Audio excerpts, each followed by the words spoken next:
Om Purnamada Purnamidam Purnam Purnamudachyate Purnasya Purnamadaya Purnameva Vasishyate.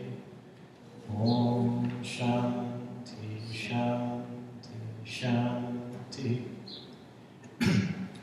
Om, that Brahman is infinite. This phenomenal world is also infinite. But this is only a projection of that. Nevertheless, if this is taken away, that remains infinite as before.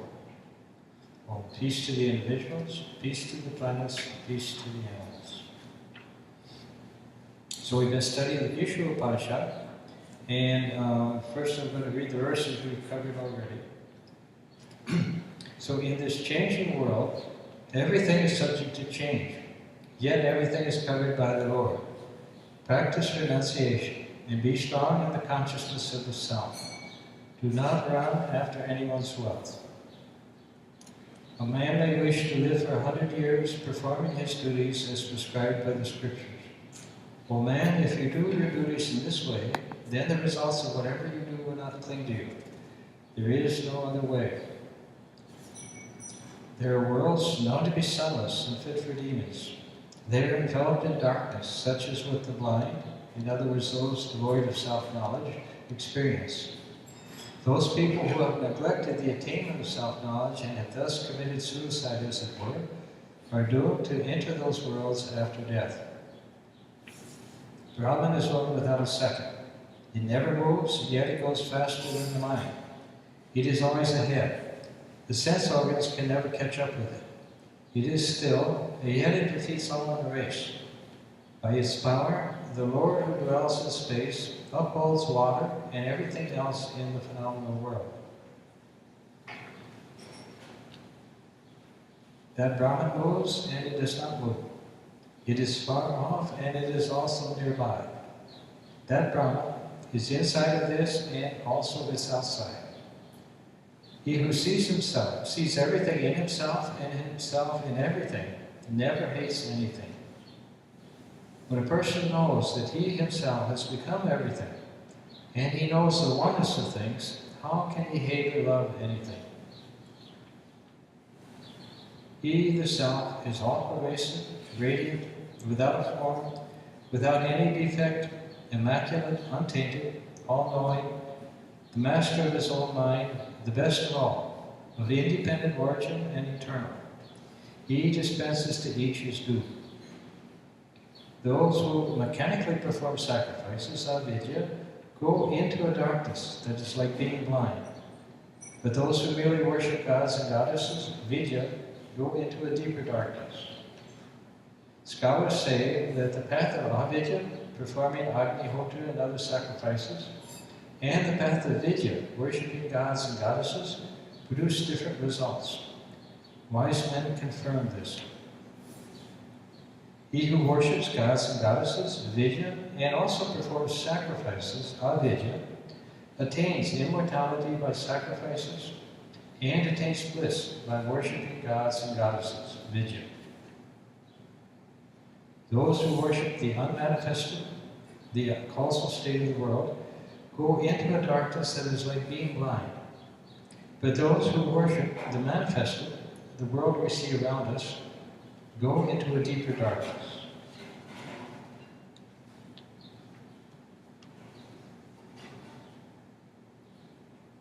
And that brings us up to verse 13. Anya devahu sambha phalanada urasa sambhava iti shushmama dhiranam yena stad dvichachak shrive. So scholars say that the worship of Sambhuti, Hiranyagarbha, and Asambhuti, Prakriti, produce different results, and wise men confirm this. So earlier, Shankara had pointed out the futility of worshipping nature, manifested and unmanifested. By worshipping manifested nature, Hiranyagarbha, you might at best acquire some extraordinary powers. What nature does is breathtaking. By worshipping her, you can perhaps do some of the same things that she does, that's all. But if you worship unmanifested nature, you also become unmanifested. You become one with her. What you worship, you become. This is a common belief. So there's two aspects to nature. The manifested aspect, which is what we see, and the unmanifested nature, which is the kind of the underlying cause of what we see.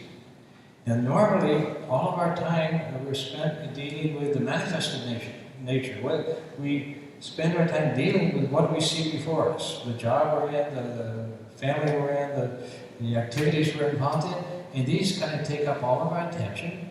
And for the great majority of people, this constitutes what we call the real world.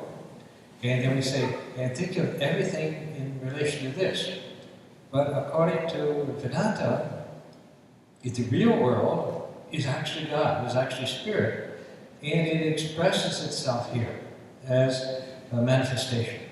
As Sri Krishna said, we're all like ideas in the cosmic mind. Each one of us, we're like an expression, an idea in the cosmic mind. We have our particular nature, our particular role to play in the universe and so forth, but behind each and every person is the unseen, unmanifested divinity that's there. So behind everything, even, and this is that everything we experience, usually if we have a problem or we want to improve things, normally what we try to do is to change the outside world. We try to change other people, we look for a better job, in various ways. We're always trying to struggle with this world that we see to make it be the way we want it to be. And that is a kind of a lifelong battle, and usually a fairly frustrating one, because other people just don't behave the way we want them to. The economy doesn't do what we want it to do.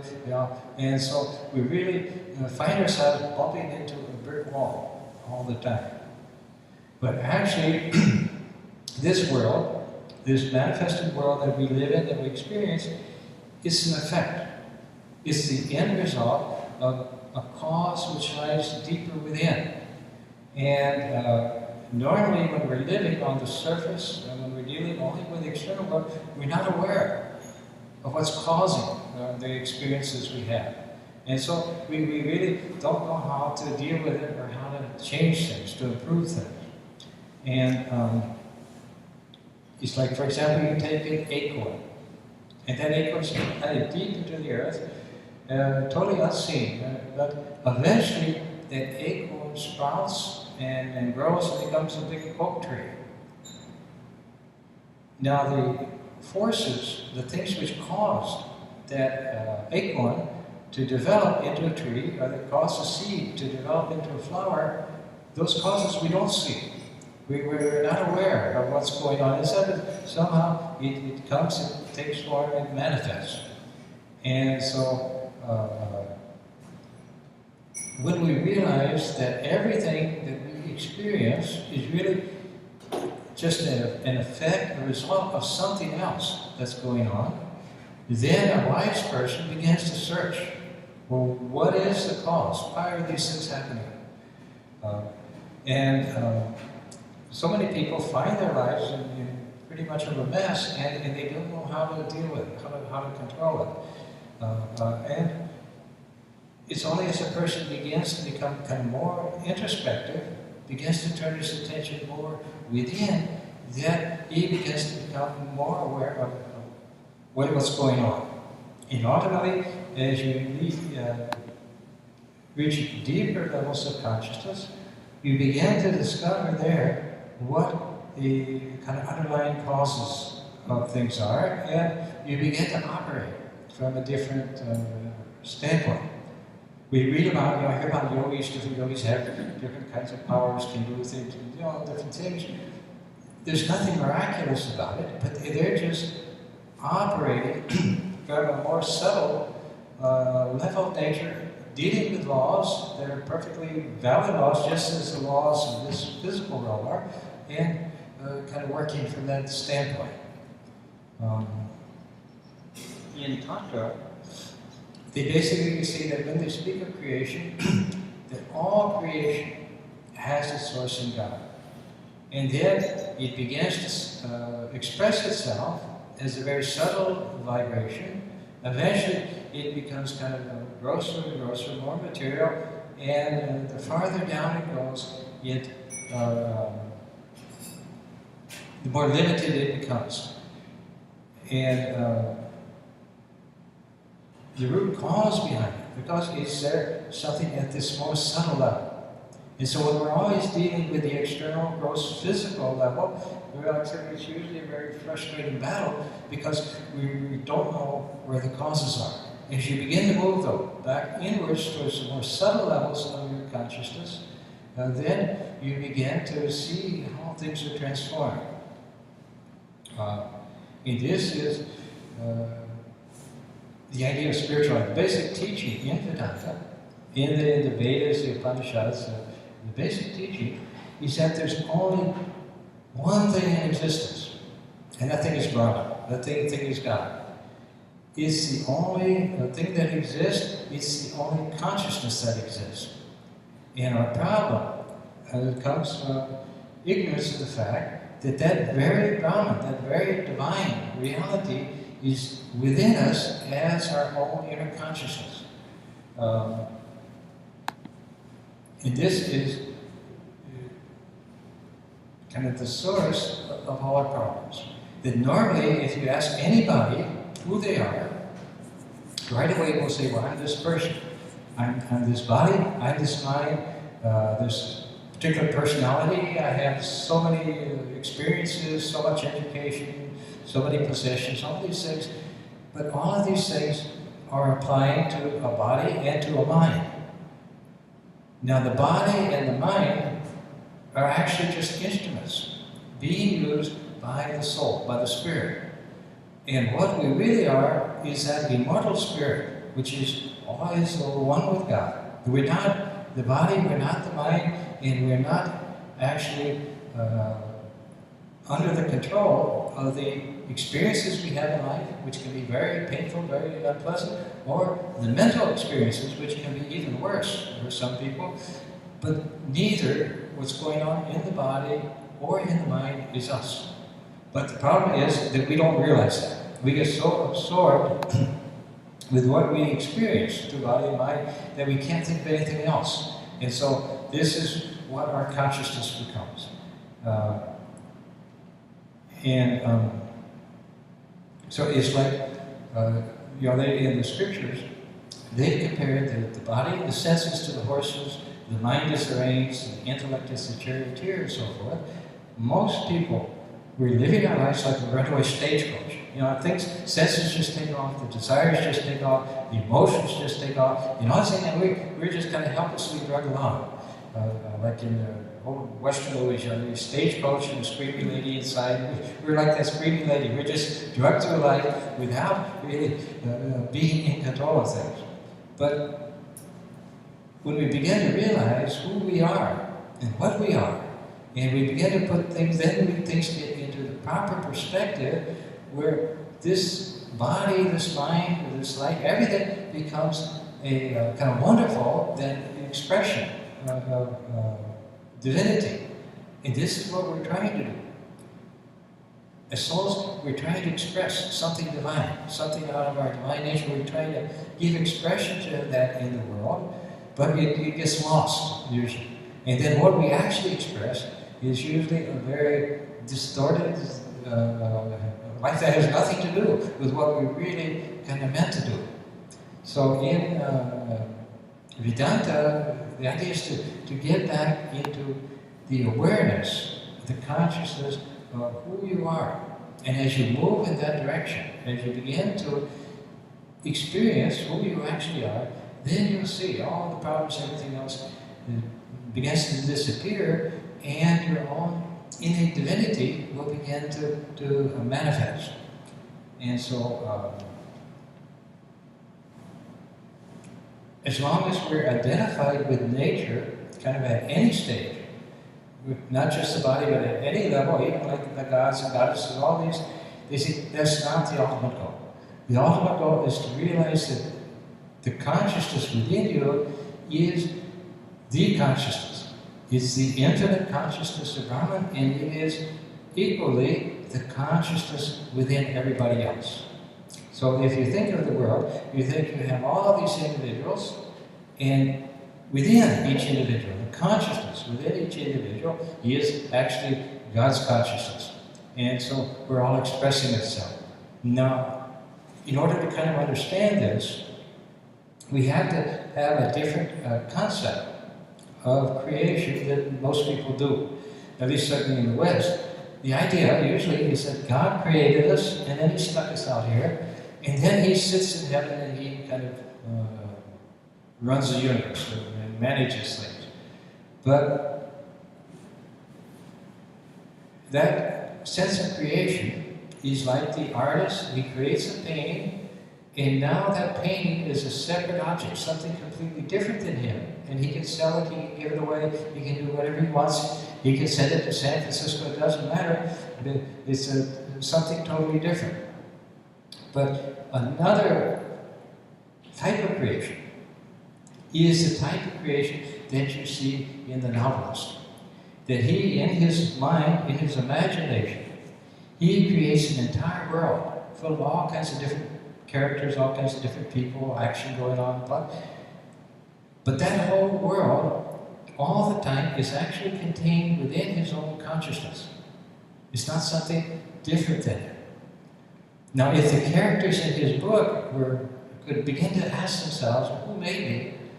They could examine every single object in their world, every single person. They'll go to every single temple, and they won't find who created me. But yet all the time, what created them is right there, where they're at, because it's that mind, that cosmic mind, that consciousness, which is created them. If the novelist, if he stopped thinking about the book, then that whole world would disappear. And so it's wherever we are, in whatever situation we are, that divine creative principle, which created us, is right with us. And this is what all the saints and all the mystics testify to. Is that when you become aware of that truth, you realize that it's closer than breathing. That is closer to you than anybody else. One time, Swami Vivekananda was in college, he went through a period of kind of agnosticism, where he began to question. You read all these things in books and all, but is there anybody who can say that they've actually seen God? And many of you know the story that he went around, asked the various teachers of his day, Vedanta and others, sir, have you seen God? And they all said, no, I haven't actually seen him, but you should practice yoga, or you should read this book, or do that. When he came to Ramakrishna, he said, sir, have you seen God? And Sri Ramakrishna said, yes, I see him just as clearly as I see you, only much more intimately. And that's the thing, we think of God as something very far off, something way beyond there, something incomprehensible, some metaphysical principle. But actually, God is closer to us because He is our all true self. There's an intimacy between us and God which we can never get with another person. With another person, there's always some barrier. There's I'm here, you're here, and there's a barrier between us that we never fully get beyond. And most of the time, when we say we know someone, what we know is our concept about that person. We think, oh, this person is such and such and such, but it's mostly a reflection of us, of what our state of mind is. If we're kind of a bad person, we tend to view everybody else as dishonest. Everybody, we tend to think, oh, they're doing this because they're trying to steal my money. If we're a good person, we tend to be innocent and think, oh, everybody has good intentions. And then we find out, oh, they're trying to steal our money. And so, like that, we're mostly when we say, I know a person, even people very close to us, mostly we are projecting something out of our own consciousness and our own experience and kind of putting it on that person. What that person actually is what he is inside. And the fact is, we don't even know ourselves. But again, what we have is a personality that's gradually shaped up over the years, that is based upon what we heard from our parents, what we heard from our teachers, our friends, and so forth, and the opinions we formed, and so forth, and we're saying, oh, this is me. But actually, it's not me. It's God Himself, God the Spirit, the divine consciousness. This is what we are. This is who we are. And until we know that, then we're kind of limited by what we think we are. There's this expression, as you think, so you become. As long as you think you're very limited, it's like the person who goes through life thinking, oh, I can't do this, I'm going to fail. Well, they fail. They know they're failed. Sri Ramakrishna used to say, people go around saying, oh, I'm a sinner, I'm not right. Well, yeah, he said, you think of yourself as a sinner, then a sinner you become. Rather think of yourself as a child of God. That God in all His power, all His glory, all His hate, that power is behind you.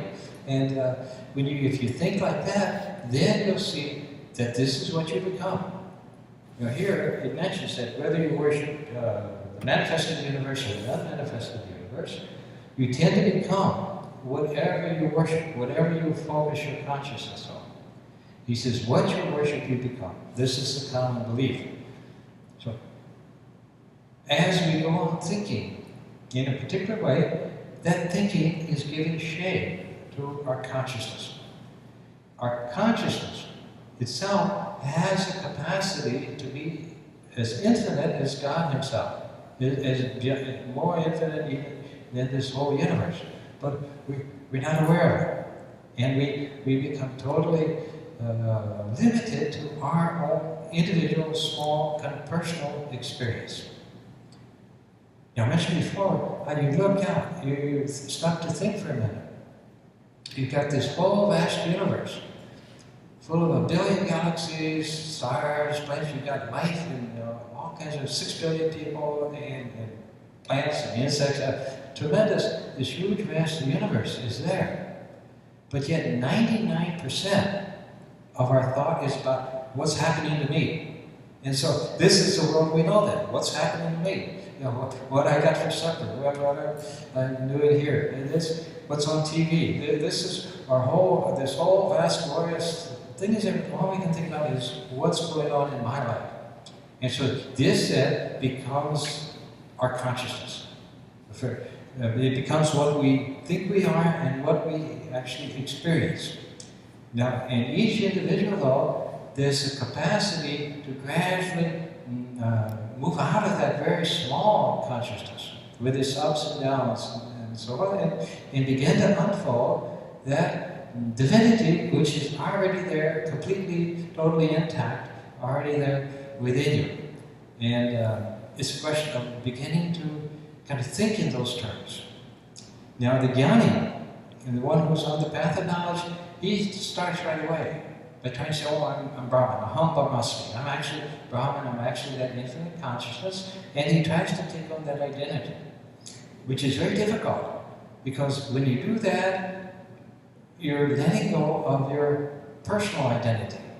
Right now we think, okay, I'm this person, I'm this individual, I have all these desires, all these things I want to do, all these things that are important to me.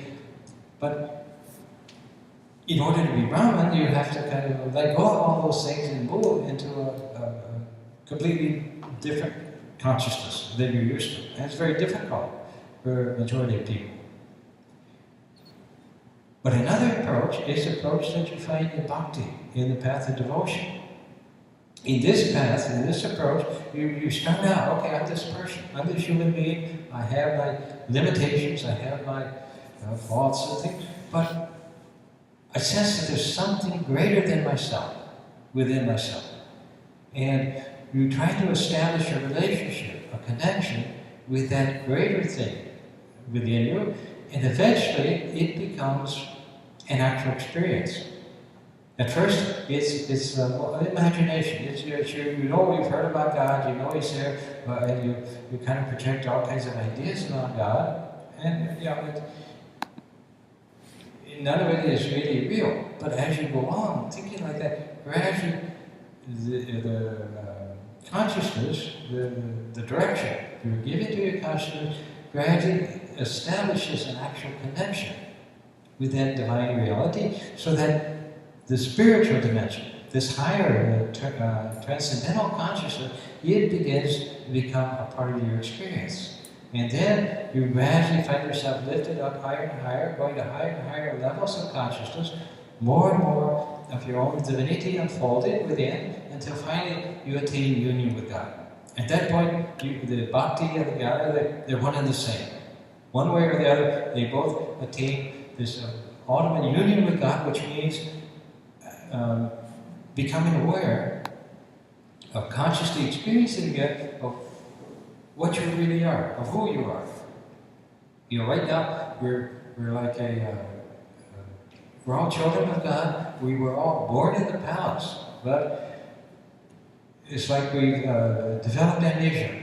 And now we're wandering around the world, you know, like a homeless person, begging on the streets, you know, hoping to get a little happiness here, a little joy here, and never realizing that we actually came from the palace. And that's our home. That's where we really came from and what we really are. And so then, nature, the teacher, the scriptures, they kind of take us by the hand and lead us back home. And this is what spiritual life really is. It's just a coming home. We've wandered out into the universe. We've wandered through all kinds of experiences. We've been in heaven. We've been in hell. We've been rich. We've been poor. We've gone through all kinds of things. But then eventually the urge comes that I want to go back home. And this is that if you find that that divinity, which has always been there, it begins to become an actual experience in your life. And then you find that suddenly everything is okay. You know, this, normally everybody, if you ask everybody what they're doing, what they're seeking in life, everybody will say, well, I'm looking for happiness. And everybody will give you a different version of what I need in order to be happy. For some people it's more money, for some people it's relationships, some people it's fame, but everybody's searching the world, trying to find happiness, trying to find a sense, there's a sense that something's lost, that something's missing, and I'm not satisfied, and so we're seeking out of the world to try to fill that gap, that void.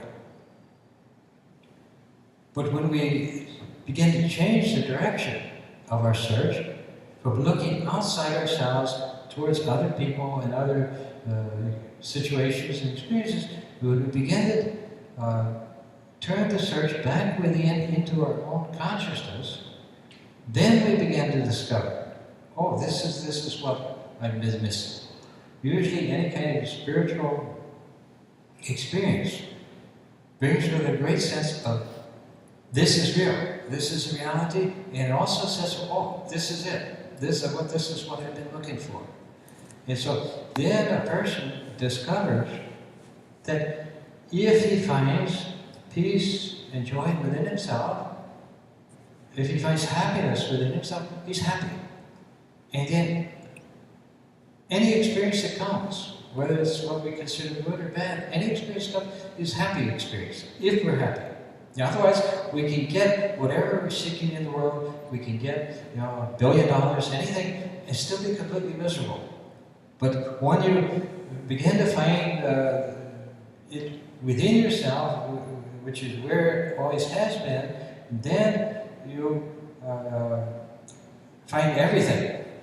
Both your inner life, when you meditate things, but also your external life, everything starts to be filled with that divine presence, that becomes a wonderful thing. It's like for children, this world is full of magic. It's all a great, wondrous place. But as we get older, we tend to lose that.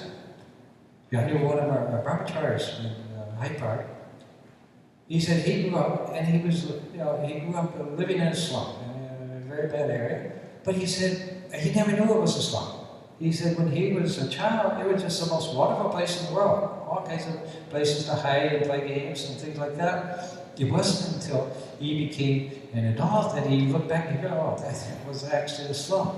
So like that, we label the world. We say, oh, this is a terrible world, or it's a good world. But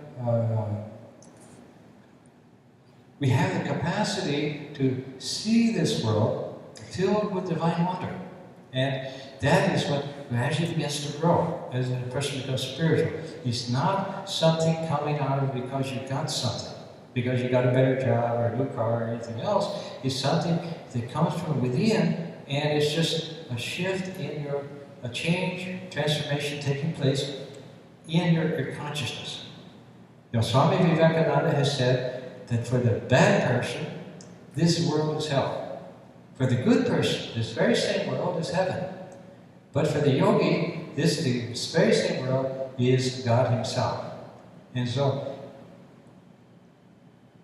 the quality of our life, the quality of what we experience, depends not so much on what's going on outside, that's a very kind of minor part of it, than it is about what's the state of our inner mind, our inner consciousness.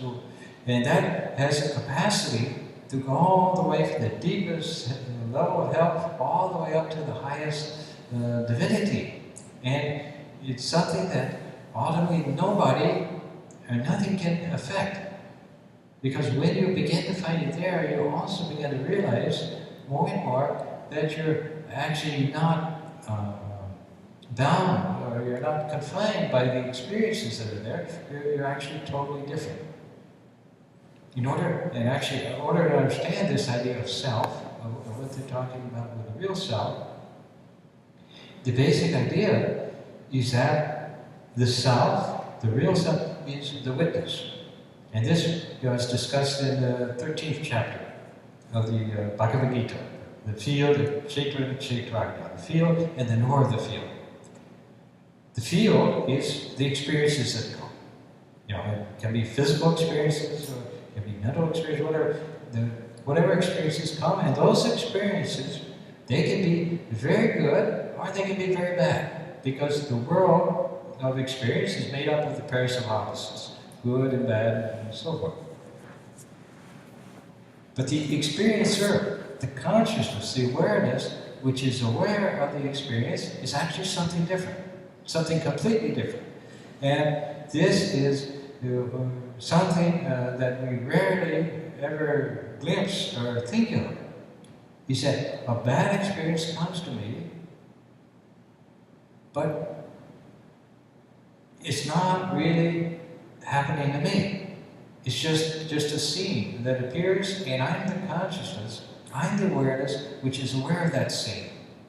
Now, this is the principle of detachment that you find in almost all the religions, that as long as you're deeply attached to the experiences, you will be thrown this way and that, whatever experience comes.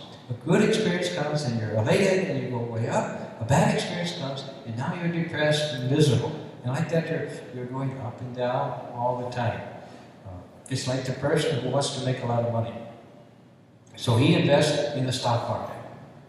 And now, every time the stocks go up, he's ecstatic.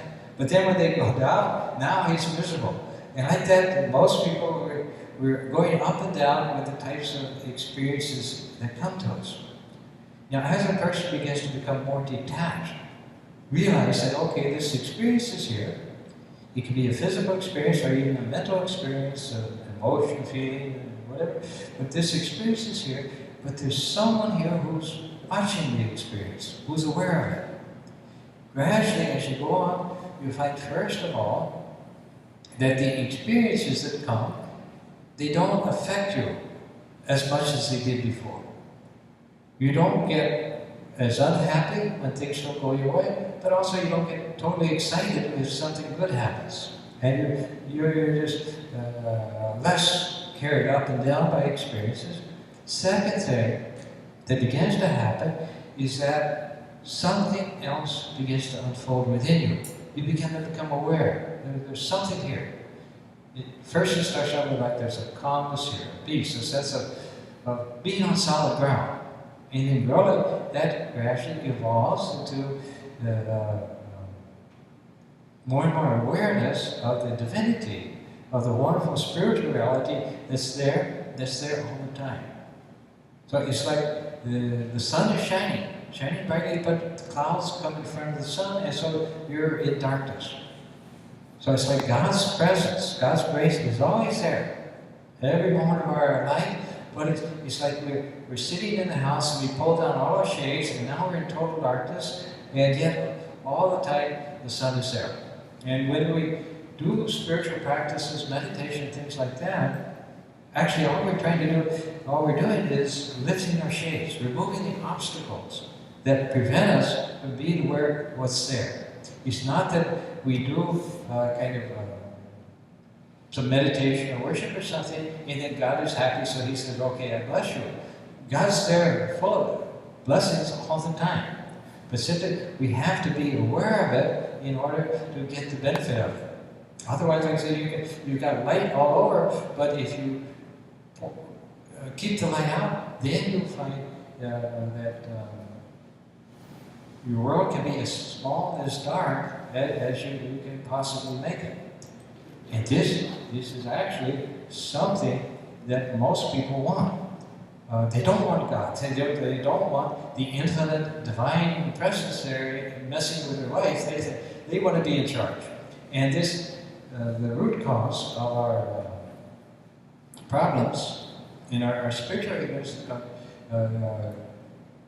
the sense of ego, the sense that I am this particular person here, and this is my house, this is my car, my family, this is me, and I'm not ready or willing to have some higher, expanded type of consciousness come into my life, and so we shut it out.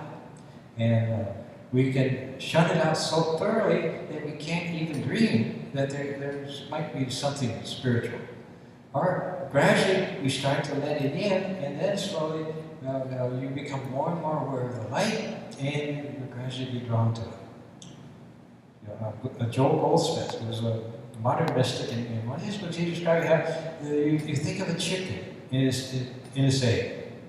Little baby chicken in its egg, all it knows is that egg. All it knows is darkness. All it knows is being confined within this egg. It can't think of anything else. But then something pushes it. Some urge pushes it so that it starts pecking on the shell. And eventually it gets a hold of the shell, and suddenly there's light coming in. Some totally new experience. Something totally different. And then gradually it breaks out of the shell altogether, and it discovers there's a whole world there. A world it never dreamt of.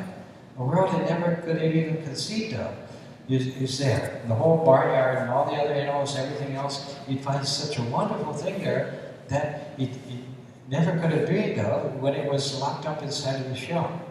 Well, like that, we're locked up inside of our ego, inside of our small self, and most people, that's all we can think of. We just know, we eat 3 meals a day, we watch some TV, we go to work, and all these things. This is all we know. But yet the whole vast, kind of infinite glory of God is there all the time if we can break through that shell. And that shell is composed primarily of this small sense of self, this small sense of ego, which says, this is me and I'm the most important person in the universe, and everything, the only thing that matters is what's happening to me. As you begin to break out of that, then the whole infinite reality will begin to unfold from within. And so this is what kind of the scriptures, particularly the ancient Vedas and Upanishads, and as well as all the saints, all the mystics, have told us that there's a wonderful treasure there within you, but you have to find it. You have to go through and find it. It's like you can have a treasure buried in your backyard worth millions of dollars, but yet if you don't know it's there, it doesn't do you any good at all. Theoretically, yes, you got this wonderful treasure, but practically you're living in poverty. And so, first of all, you have to become aware, even aware of the idea that, oh, there's something there. There's a treasure there. And this is called Shravana, hearing the truth. Through scriptures, through teachers, classes, things like that, you get the message that there's something beyond what you know, and it's there. But then after that, even once you know the treasure's there, it may give you a little comfort, a little confidence, but it still doesn't do you any good because you still don't have the treasure. So next step, you get a shovel and you start digging. And eventually, after a lot of hard work, you'll uncover the treasure. And now the treasure is yours. Now it belongs to you. Now you can actually use it.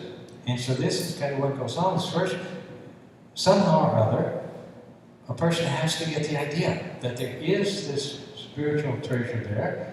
Secondly, though, then it takes some period of struggle, of digging, in order to actually uncover that treasure, to actually find it there within. And then it becomes your own treasure. And so, what the treasure that the scriptures speak of is the oneness with the consciousness which is out of which the whole universe has come. So, I said often when we speak of Brahman and things, it sounds very vague, very kind of abstract and kind of metaphysical.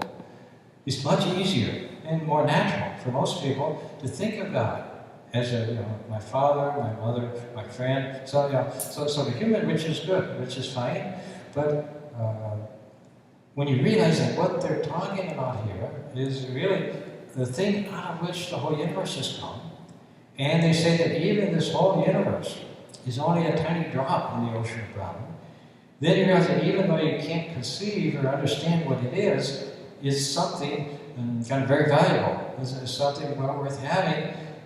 But most of us would much rather have a heaven where we can go and have good meals and have all kinds of wonderful things and so forth. To have gold bricks in our heavenly mansion. Yeah. When I was in 9 years old, I think it is Sunday school kind of. One of our projects was to draw a picture of heaven. And I remember my heaven had a bowling alley. Because at the time, I was just joined the bowling league and I was really into bowling, so that was my idea of heaven. It was a nice bowling alley. But most people, they'll say, yes, that sounds good to me. You tell them about, no, you become merged with Brahman or things like this, they're not too excited about it. And so this is the problem. For a long time, we want things to get better in our life. We pray to God, please God make things better, but we don't really want God. We don't really want this kind of higher spiritual consciousness yet. We want to kind of keep on our own way. And so, in this case, then we just kind of go through all different kinds of experiences, but eventually comes a point where the soul begins to say, oh no, I want to go home now. It's like you go on vacation. Every summer we used to go on vacation and come visit our relatives and so on. And but after a month or so, then you want to get back home. They said, okay, now we were all excited to go on the vacation and we enjoyed it, but now we're ready to get back home. So like that for the soul, it goes on this long journey through all kinds of experiences and lives and things, but eventually the urge comes, okay, now I've done all that, I'm tired of all this, and so now I want to go back home. And then you see that God right away takes you back. Because God has never blamed us for anything. No matter how sinful we may have been, no matter how many terrible things we may have done, those things have no effect on God's relationship with us. Those things create karma, they create bad reactions, they create bad experiences, and they create troubles in the mind and so forth. But there's never a case where God looks at us and says, oh, this person's bad, I don't like them, and so I'll punish them. It's always, God is totally loving, totally accepting, because we're really God's children. And it's like children go out and play, and they play cops and robbers. With the mother, when the children come home, the mother didn't say, oh, you were a robber, I don't want you. You were a cop, okay, you can come in. It's as soon as the children are ready to come home, the mother brings them in, accepts them, and doesn't see anything kind of wrong with them. Because she knows that we were just children. we were God's children in mortal bliss. We were out playing in the world, playing in the universe, and now we're tired of playing, and so we come back to God, and God is overjoyed to see us. And so, but that's something that comes, as we're ready for it. When we really want it to happen, when we really want something more than just everyday life, then eventually a person starts to move along that way.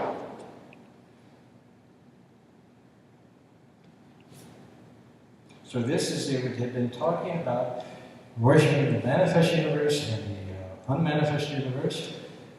And I said by the unmanifest is meant that really everything that's manifested, everything we see here in front of us is actually got its cause somewhere else, somewhere deeper that we're not aware of.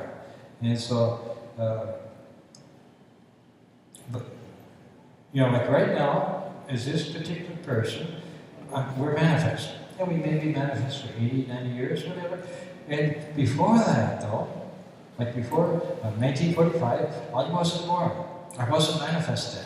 Now, sometime in the future, I won't be manifest again, but I'll still be there, but in the kind of unmanifest state. It's like Swami Varadananda. So used to talk about, it's like going into the green room. We come out on stage, we play a role for a while, then you go back in the green room and you sit there until you have to go on stage again. So it's like that. Souls come into the world, they manifest, they express themselves. After some time, then they're finished with that role, and so they go back and they're in heaven or somewhere for a while, and then they come again back into the manifest world and play another role. And but whether you worship the manifest universe that you're seeing, or the unmanifest, which is the underlying, the deeper reality of things, is still not what you're seeking, because what you're seeking is the source of everything, that either manifest, unmanifest, or anywhere else. What you're seeking is the source of everything, and the discovery that you yourself, your consciousness, which is what is actually there saying, this is me, I exist, that consciousness is actually the consciousness, the consciousness of Brahman, and all the time, that's where that consciousness gets plugged into different instruments, different experiences, but it's always the same, and it always is intact. So whether we're in heaven or hell or wherever, whatever kind of experiences we go through, ultimately we discover there's no harm done. Because all the time I'm with God, and I never did anywhere else. So it's like you can have a terrible nightmare, but then you wake up, and you know, I was a dream, and it's all over, and you realize there was no harm done. It's just a kind of an experience. So any questions? So we get sort of towards the end of the Isha Upanishad.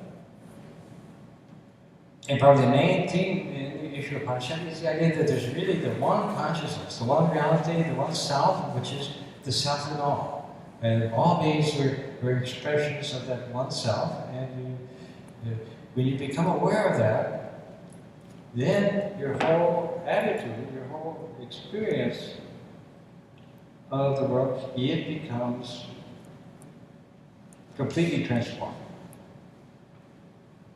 So he who sees everything in himself, and himself in everything, he never hates anything. When a person knows that he himself has become everything, and he knows the oneness of things, how can he hate or love anything?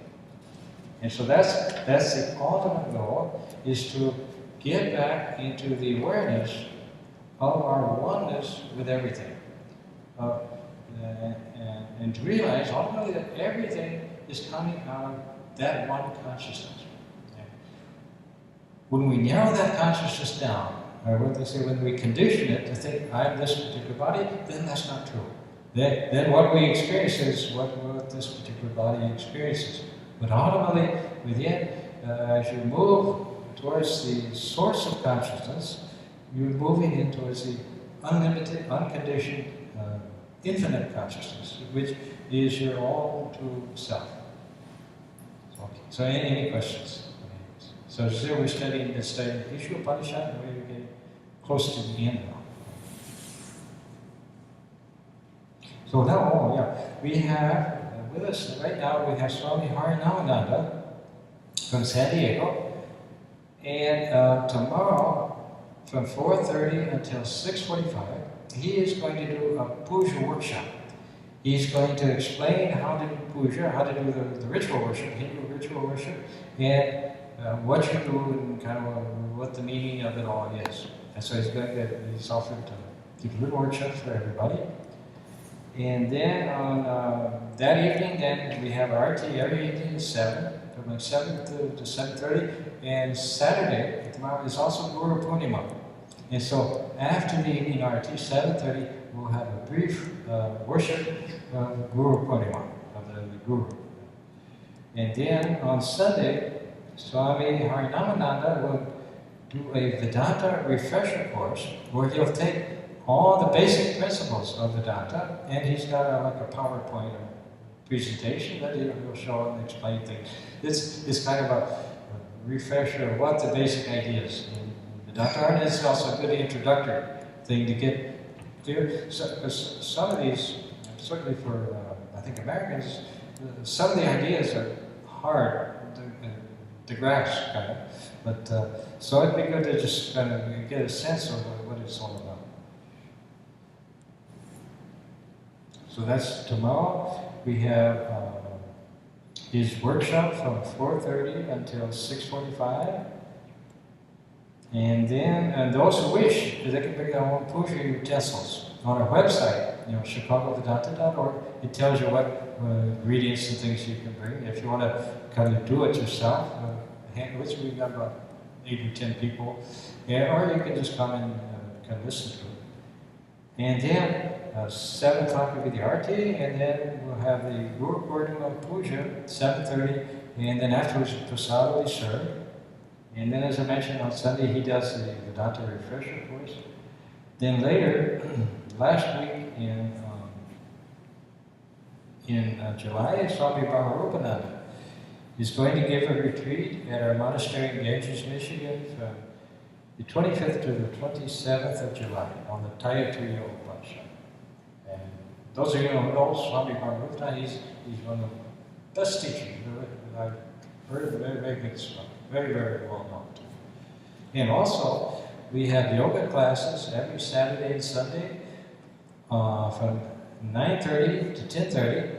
On Saturday, now we have aerobics class, and then on Sunday from 9:30 to 10:30, we have foundation in yoga, which is like your basic yoga asanas and things, and you have meditation in yoga, which is more of a meditative type of practice. And we also have on Saturday, we have a Sanskrit class that has been going on for quite a while. So there's a beginner Sanskrit class from 7:30 till 9, and then there's the advanced class from 9:30 to 11. Yes. Sanskrit class 7:30 to 9:30 a.m. or p.m. Pardon me? A.m. A.M. In the morning. In the morning. Okay. Yeah, in the morning, sorry. Om asato ma sadyamaya tamaso ma jyotirgamaya vidyarnam amritam gamaya shanti shanti shanti. O Lord, lead us from the unreal to the real, lead us from darkness to light, and lead us from death to immortality. Peace, peace, peace.